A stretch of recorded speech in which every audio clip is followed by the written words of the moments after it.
3 съвета за здрави деца, които работят в нашето семейство.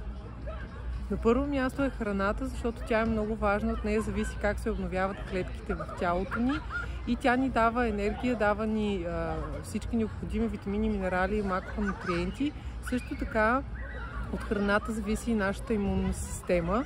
И за мен храната е на първо място като важност, за да бъдем здрави всички вкъщи, защото независимо дали сме деца или големи, ние е важно да се грижим за нашето здраве. Абсолютно е така. Втория съвет е движение и време навън. Стараем се да сме активни и възможно най-често да излизаме навън, да прекарваме време навън, независимо дали е топло или студено. Дори и зимата се стараем да излизаме вечер за половин час, малко да се разходим, да подишаме свеж въздух и така децата също да отморят след градинка и училище, за да не ги приберем директно вкъщи. А времето навън и свежия въздух така също зареждат тялото и го правят по-здраво.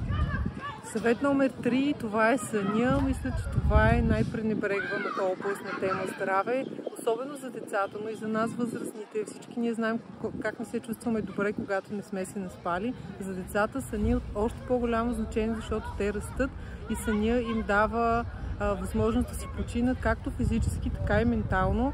За децата, които все още са на детска градина, в тази възраст е много важно да имат и следобеден сън, както и вечерния сън да бъде достатъчно рано, защото първите часове до 12 часа съня е най-качествен и той е от изключително голямо значение за нашето здраве.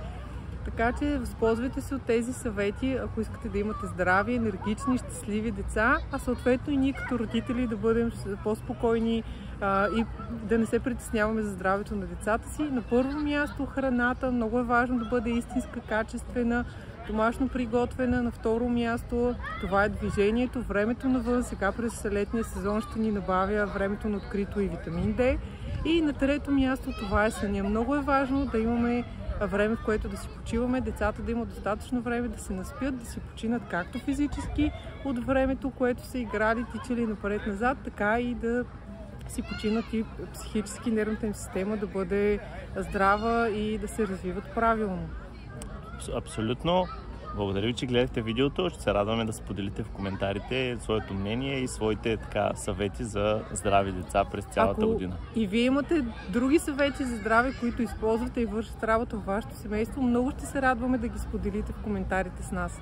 Чао, до скоро! Чао!